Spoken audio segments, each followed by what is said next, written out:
in the last class we did the proof of the rank nullity theorem, right?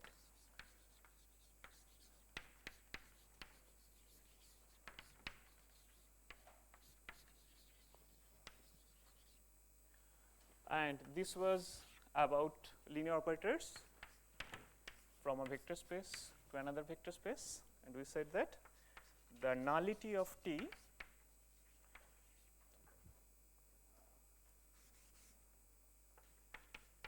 plus the rank of T is equal to the dimension of V. Okay. And Mohit, how did we prove this? Of? Yes, the kernel T. Okay, so let B0 be a basis of kernel T, right? Plus we have taken the basis of Golden space. The whole space V, right? So we extended it. Yeah, right. So B is B0 and this extension B1. This was a basis of V, right? So then what we did?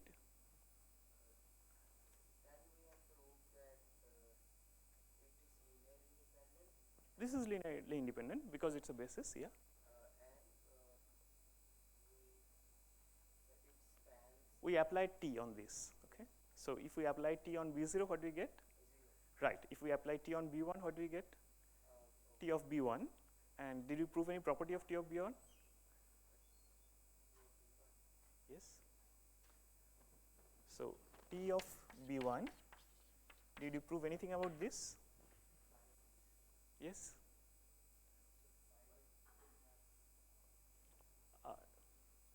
Well, that comes later, but some property of TB1 you proved. What was that?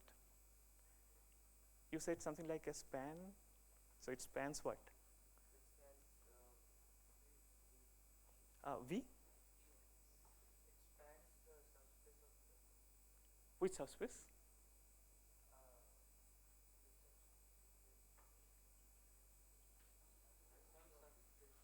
Yeah. T of V, the image of V. Okay. It spans the image of V under T. We denoted it by image T. Okay. So this one, and it was not just a spanning set, it was a linearly independent set as well. Okay. So it was a basis. Okay. So it was a basis of image T. Okay. And then, I mean, that was all that we required, because then what we say? We said that B0, the coordinate of this, plus B1, Giribalan, what was that? B0 plus B1? V, right? Dimension of V. Okay. And then this one is just a nullity of T, right?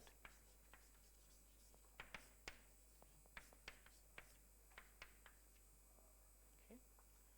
Plus, instead of this, we wrote that this is T of B1. We said that these two are equal, and then we said that this is equal to dimension of V. Now, T of B1 was a basis of image T. So we had some conclusion from here, that is, since it's a basis of image T, that means this one is giving the dimension of image T, right? That is the rank of T. Okay. So that implies that nullity, well, these are all if and all if, T plus rank of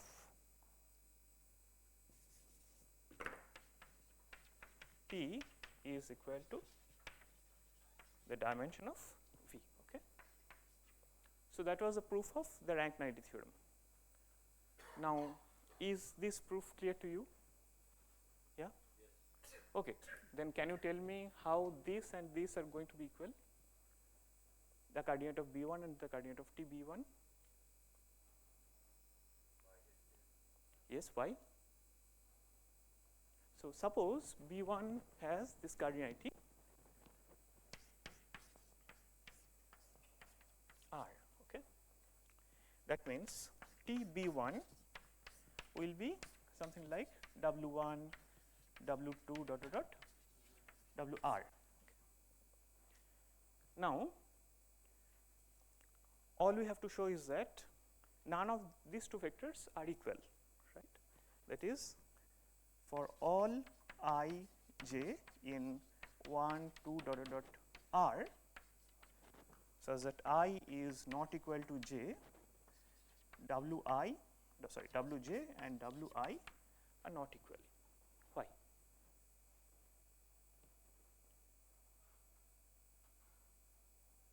I mean, if we could show that, that would mean that this TB1 has R distinct elements in it. Okay, so the coordinate of this is indeed equal to the coordinate of this. Okay, then we are done. But why this is true?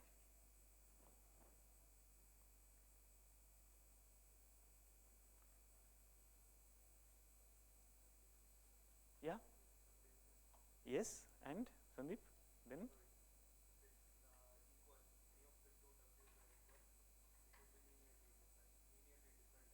Right. So that's the logic.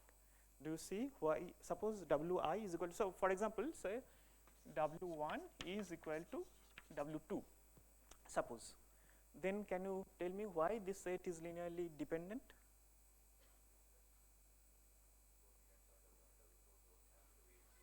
Very good. Again, could you please remind me your name? Anvesh. Okay. Thank you, Anvesh. So that's the reason. Okay. Thank you, Sandeep. Yeah. So you have here that W1 minus W2 plus the rest of the coefficients are all, you can set them to 0. Okay. That is equal to 0. But you see that not all the coefficients are 0. Here is 1, here is minus 1. Okay. So this is giving a non-trivial linear relation among this W1 to WR. But we know that TB1 is a basis of image T. Okay, that means in particular that these are linearly independent. Okay. So that's why the coordinate of this is equal to the coordinate of this. Okay. And so the proof works.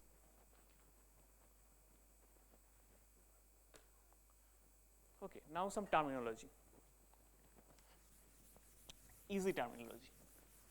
So till now we did linear operators, we were talking about, linear transformations, and let's introduce what are linear operators. Okay.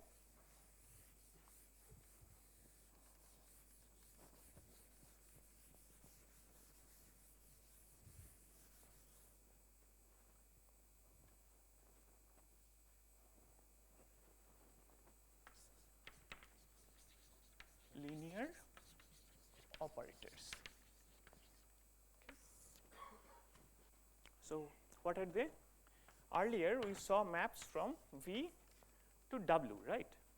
If instead the domain space and the range space are both the same, so if it is a map T from V to V, we just call it a linear operator.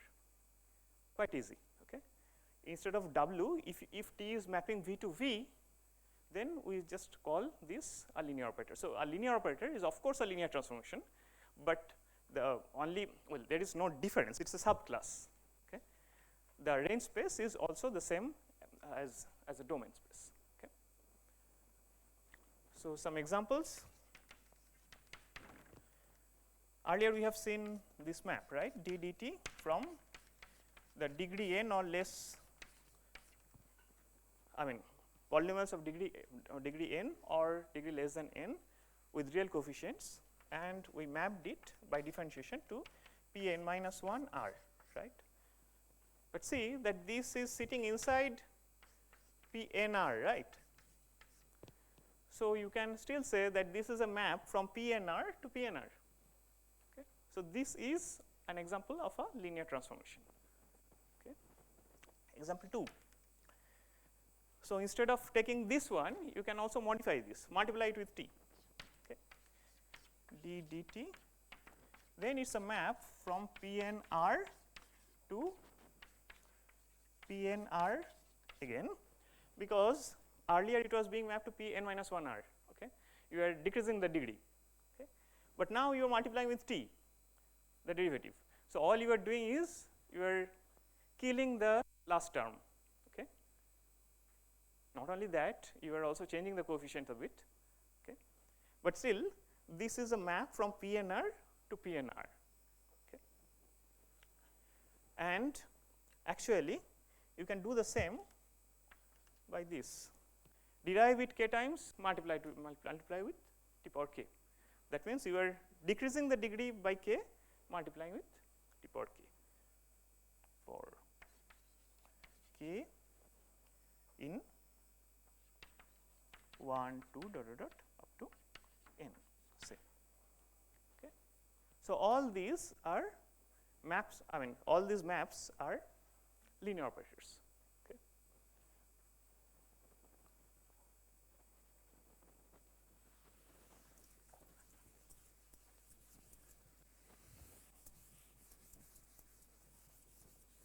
Okay, another trivial example should be just multiply, left multiply with some matrix, say 1, 2, 3, 4, left multiplication with this on R, I mean that defines a map from R2 to R2. Left multiply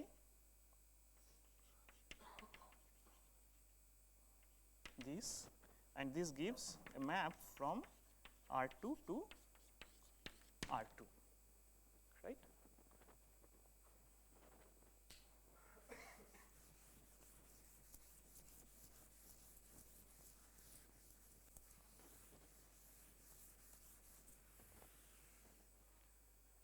Now let's talk about invariant subspaces of linear operators.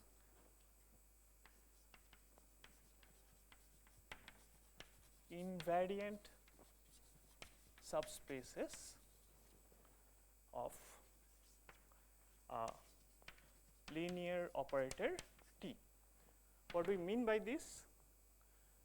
Suppose W is a subspace of V, a subspace, okay, such that if you apply T on W, that is, if you consider the image of W under T, this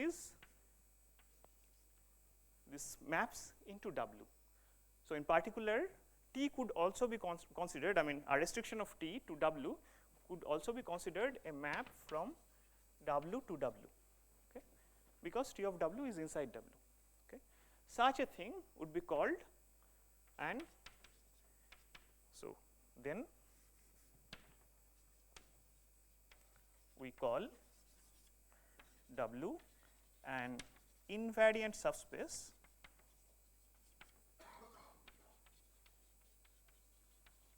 of T.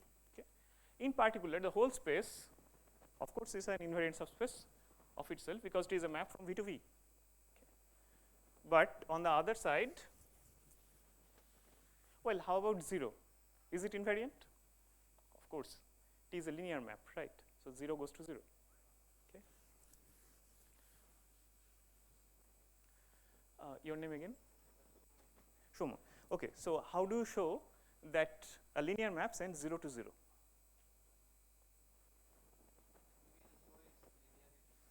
Yes. So by linearity means it's compatible with linear combinations, you mean, or just addition?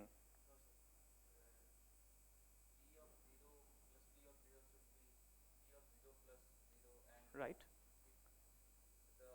So you have that. So suppose, okay, for simplicity, just consider V is a real vector space. Okay, and then you have T of 0 plus T of 0 is equal to T of 0. Okay.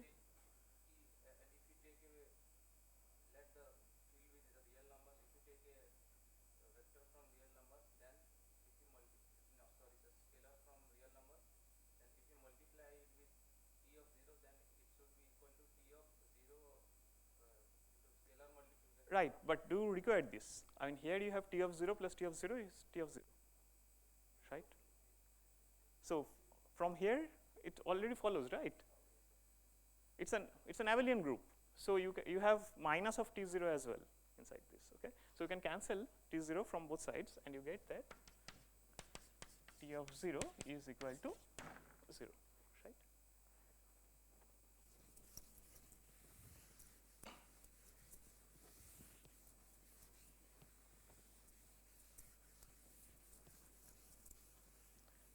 Okay, where were we? We are considering some particular kind of subspaces. I mean small invariant subspaces. So we just said, you just mentioned why 0 is an invariant subspace. Okay. Now let's consider one-dimensional invariant subspaces. Orkudip, please. It's fine, I guess, to wipe this part. This is simple, right?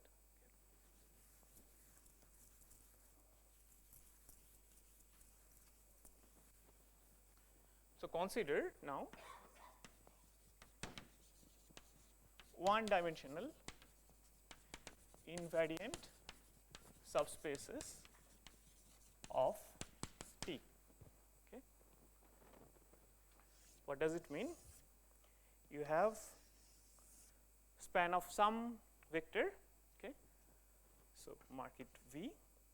Okay, and then that means T of span V is, okay, by that definition of an invariant subspaces, T of span V is a subspace of span V, right?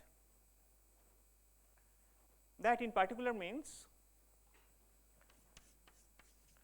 TV is what? Right. Okay. So TV is some linear multiple of V.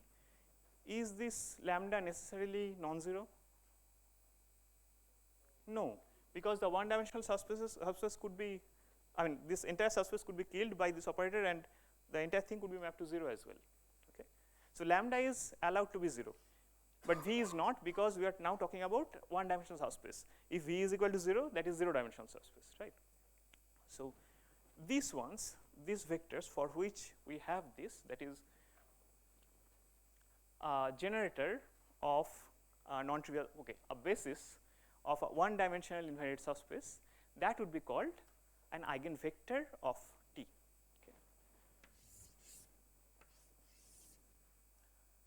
V not equal to 0. Then we call V an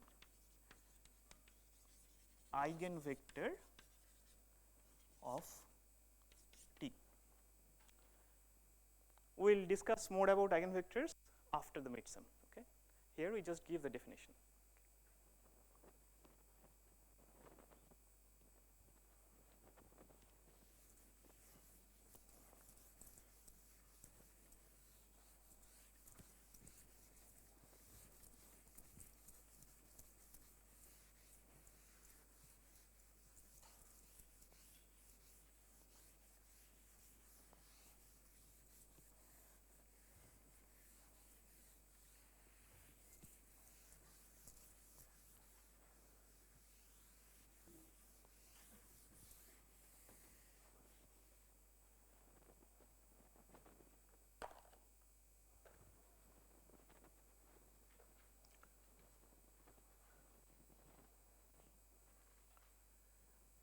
Did you notice these big cracks in some places in the hostel walls or under the stairs? Such cracks, which are also present in the academic building or in the faculty quarters, are due to soft soil. Okay. The detailed report about which came much later than these buildings were already built.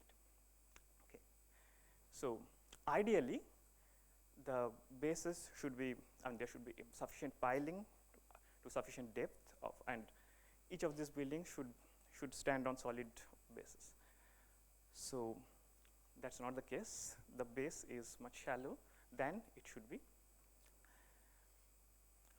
That's not the ideal situation, of course, but that's a pity, because unfortunately changing the base, keeping the buildings intact, is still science fiction.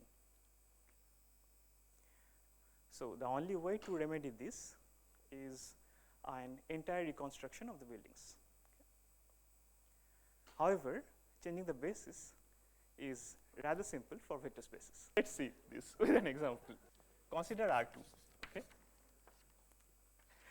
So this is V1. This is V2. So V1, take this one as your V1, 1, 0, the standard basis. Okay. By the way, the standard basis is this terminology known to you. What we mean by standard basis? It's just basis of this form. Yes. So Vn, where Vi is just having an 1 at the ith position and 0 everywhere else. Okay.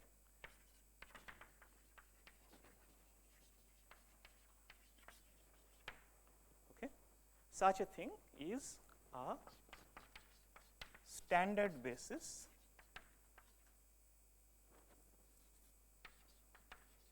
of, well, you can write here Rn, but note that 1 and 0 are present in all the fields, right? So you can say that it is a standard basis of Fn. Okay.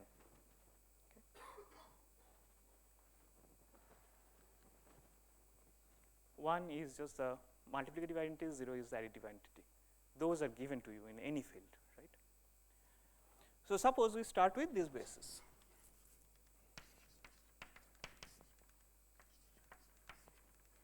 Okay.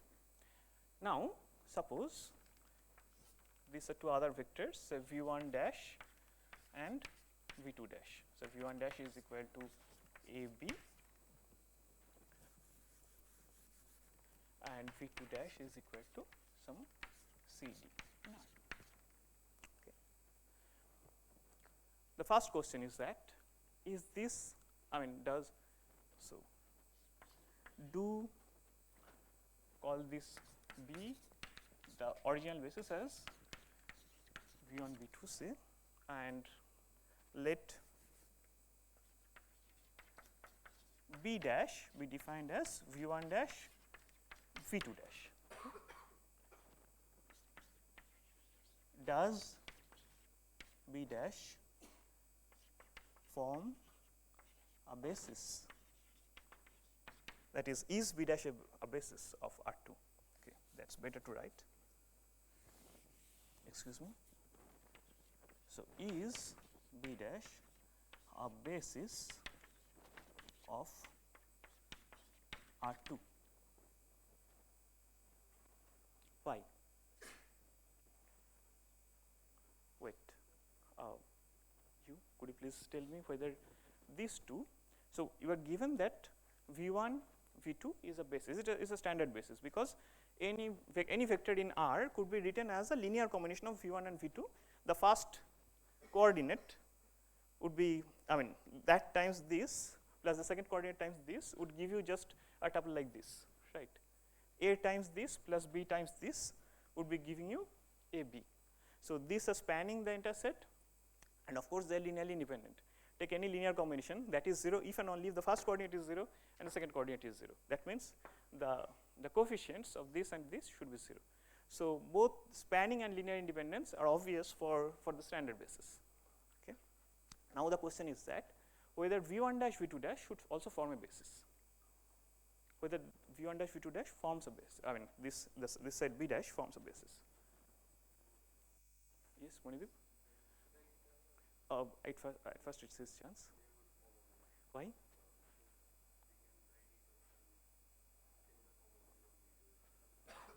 So any element in R2 could be written as a linear combination of v1 dash v2 dash. You want to say? Why? v1 dash is a linear combination of v1 and v2, right? And v2 dash is also a linear combination of v1 and v2, right?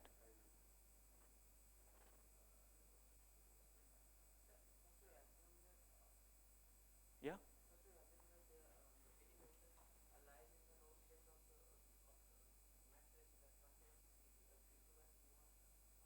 We are not assuming anything, just from the picture. Suppose you have a vector like this, a vector like this.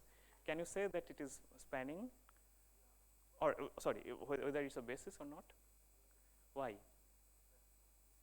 Just one. Yeah. Wait a minute. Okay.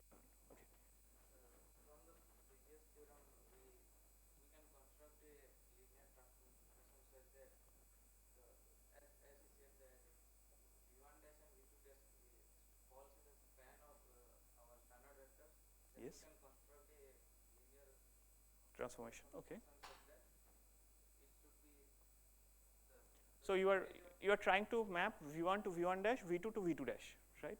But then you have to prove that that linear transformation is invertible, okay? Because you want to map also, I mean, get a reverse map from this set to this. If this were a basis, you would like to map it to this ones as well, and that's not immediately obvious from this.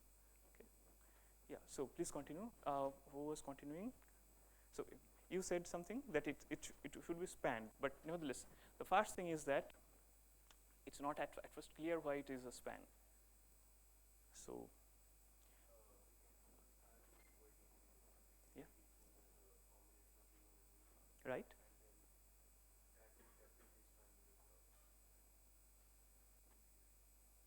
No problem. Again, what's your name, please? Kaushik. Kaushal. Okay. Thank you.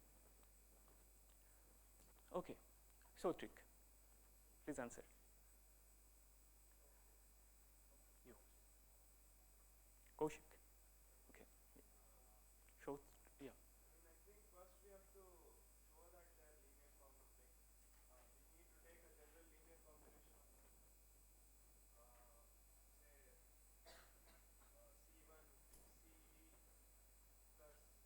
AB. Okay. We need to show that for each xy there exists a C1 and C2. Right. That's what you need to show. But how do you show this? Okay. Please do. Yeah. You want to say? CD as linear combination of V1 and V2. Of course, because C times V1 plus D times V2 is giving you CD, right?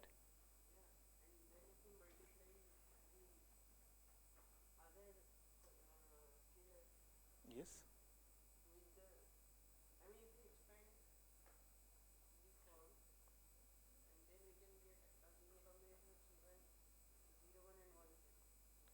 Zero, 1 and 1. We are getting that. But the thing is that are we getting this back from these two? That's the question. So you are starting with this basis, and the first question is that whether this is a basis or not. Yes, Aburtha.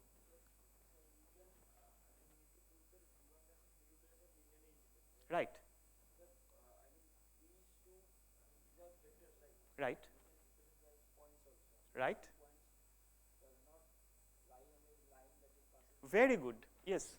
So you see that these are on two distinct lines passing through the origin. Okay. Very nice. So that means these two are linearly independent. Okay. And that would suffice to say that this is a basis. Right.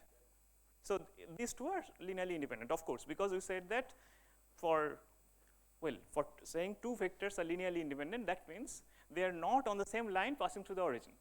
Okay. So from the picture, you can immediately say that these two are linearly independent, and we are done, because that would mean that it's a basis. Why? Right. Sandeep, it was also your answer? Or? Yes, sir. What I wanted to say is that if we can show that the span of V1, V2, V1 dash and V2 dash is equal to the span of V1 and V2. The span of V1 dash and V2 dash is equal to the span of V1 and V2. Yes, we are done, of course, but how do you say that from the picture? From the picture it's not that obvious, but what we can say is that V1 dash and V2 dash are So you have to show then that exactly. And how do you show that? we proved it in an earlier class. This matrix, well, we will soon see a change of basis matrix. We are going there. That matrix needs to be invertible. Okay. For basis, this would be invertible, but for arbitrary pair of vectors, this may not be always. Okay. So indeed, this is these are linearly independent, and since this is already giving you the dimension of the space, that should form the basis. It's a maximal linearly independent set. Okay. You cannot adjoin more elements to it, because that would violate then the number of elements in the other basis. Okay, I mean it would be larger than the number of elements in the other basis. That's not possible, because any two bases would have the same number of elements. Okay. So that means that this would indeed form a basis. Okay. Where should I write?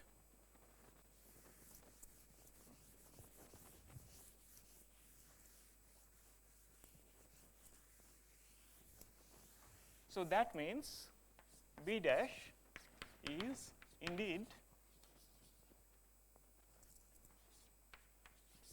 a basis. Okay.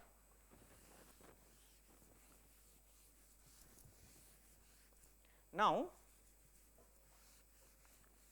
note that the elements of B dash are V1 dash and V2 dash, right? What is V1 dash? It is AB, that means it is A times V1 plus B times V2, right? V2 dash is CD, that means it is C times V1 plus D times V2, right? Now consider the hypervector V1, I mean B dash is just this tuple, right? V1 dash, V2 dash, okay? And that one, how do we write it in terms of V1, V2?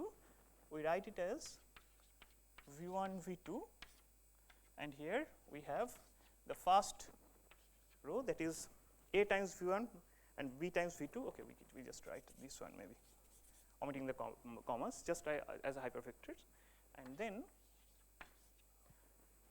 you have that this is this times this. Okay, if you call this matrix some P, then this one becomes, this entire thing becomes B times P.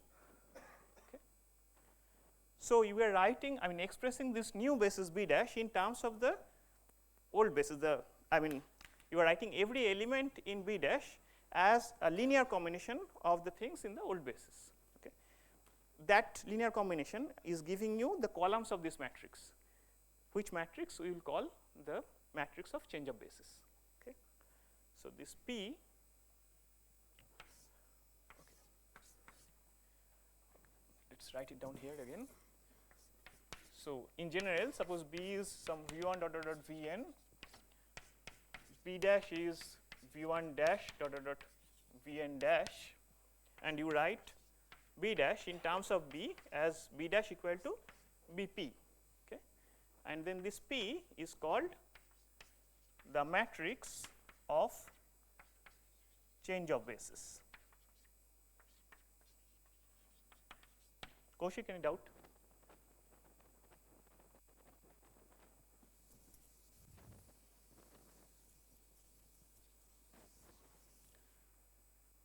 So now, can you tell me whether that matrix of change of basis will be invertible or not? Yes? Okay. So Deepto, please give me the reason why.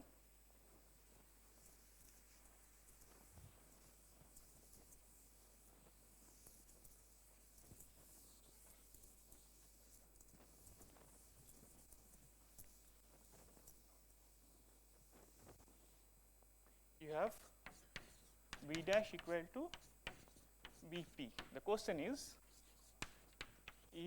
P invertible?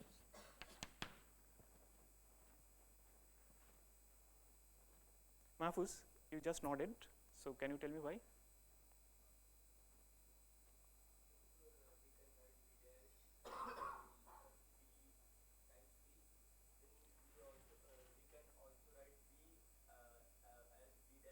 Wonderful. Yes, that's it. So B as B dash Q, right? Now we write B dash in this form again. Yeah. So that means this is B P Q. And you see B is BPQ. That means here we had BI, that is an identity matrix, times BPQ. Remember basis. Okay. So every linear combination is unique. I mean every vector is expressed as a unique linear combination of itself. Okay. Either you can think of this, or you can think of this is already a set of vectors, right? B. And what is BPQ? PQ is a matrix, so its columns are actually linear combinations of the elements of B, which are expressing B again, okay, the elements of B. And you know that there is already one expression, that is 1 at the, so if V1 dot dot dot Vn are the elements of the basis, then if you want to express the ith thing, you just write 1 Vi plus 0 everywhere, okay. Okay. So that is expressing Vi, right? And what is this? This is the ith column of the identity matrix. Okay. And this is a unique expression, right?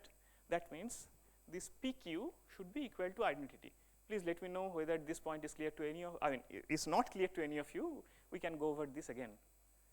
Without any hesitation, raise your hand if you have any problem. Understanding from here, that is why from here, it immediately follows that PQ is equal to identity. And similarly, we will also have QP is equal to identity. I mean, then we will write B dash as BP, and then we will express B as B dash Q. So we will have then that B dash is equal to B dash QP. Okay, and that would just mean that this again is the identity matrix. Okay, so you have that indeed Q is the inverse of P. Okay.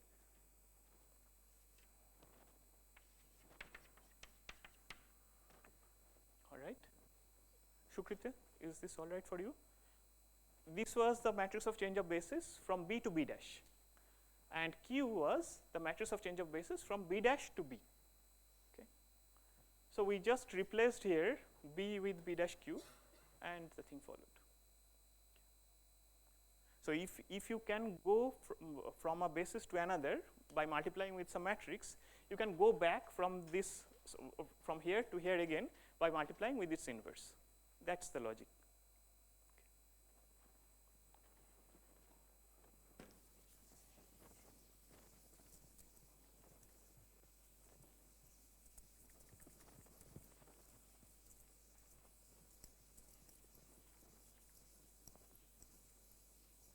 Okay, now let's see how the matrix of a linear transformation changes under change of basis. Okay, so we suppose T from V to W is a linear transformation.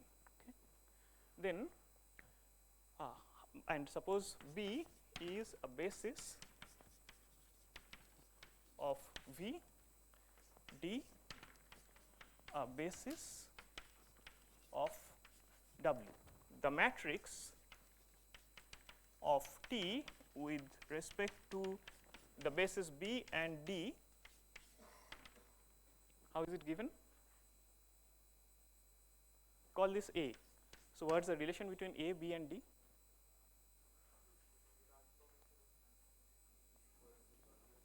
Right. So TB is equal to DA. All right.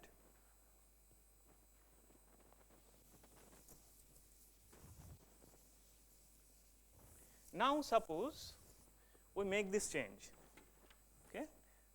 From the basis B we go to B dash, from the basis D we go to D dash, and suppose that changes the matrix from A to A dash. Okay.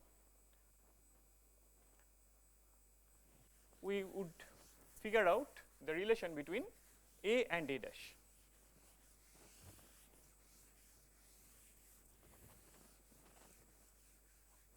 Do you have a class after this from 9? Okay.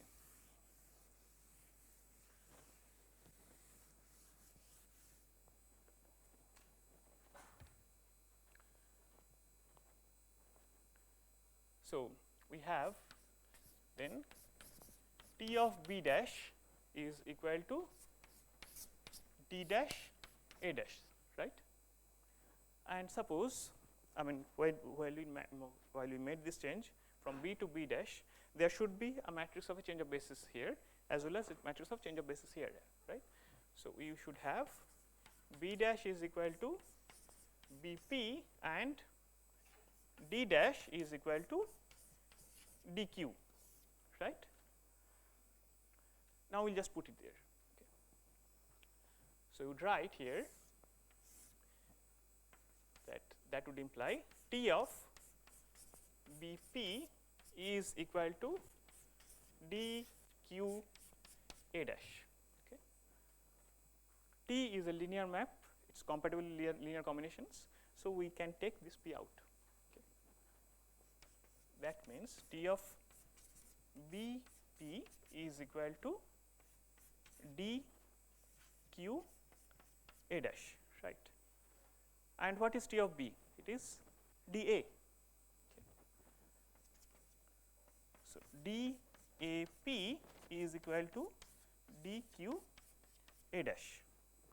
Well, what can you conclude from here? Yes, because again this is a basis, the linear combinations are unique, right? So that means AP is equal to QA dash, okay, since D is a basis of W. Okay. Now this means what? A dash is equal to QA P inverse. Okay. Right. Excuse me. Yeah. Thanks a lot. Q inverse AP. Yes. All right. So that's how the matrix of change of, that's what happens to the matrix of a linear transformation. You are multiplying it with some invertible matrix on the left. You are multiplying it with some invertible matrix on the right.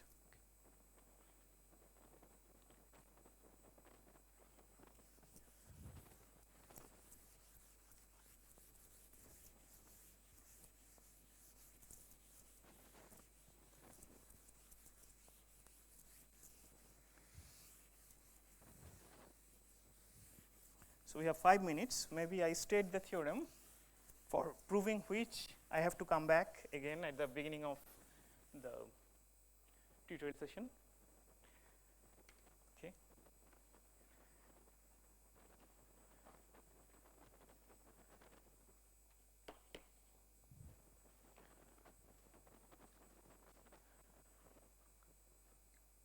So here's a theorem, and a very nice theorem actually. So let T from V to W be a linear transformation. Okay. And then there exists a basis, okay, there exists a basis B of V and a basis D of W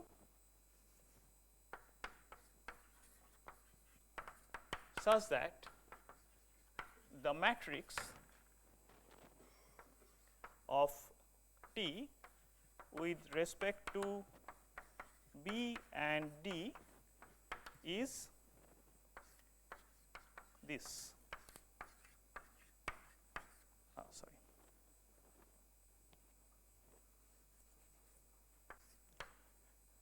Some rank R identity matrix there and 0 everywhere else, okay, where R is the rank of the linear operator T. Okay. So this is the first form. In the second form, it just says that let A be an element, some n cross m matrix, sorry, over some field F. Okay. Then there exists P and Q, well, P in, excuse me, we generally write m rows and n columns. So GL NF and Q in GL MF such that what? That such a thing Q inverse AP will have this form.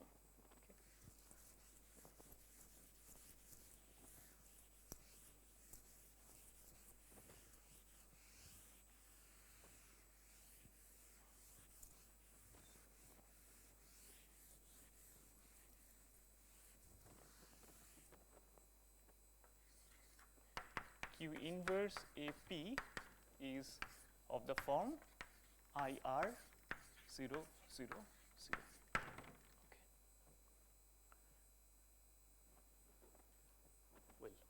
where R is the rank of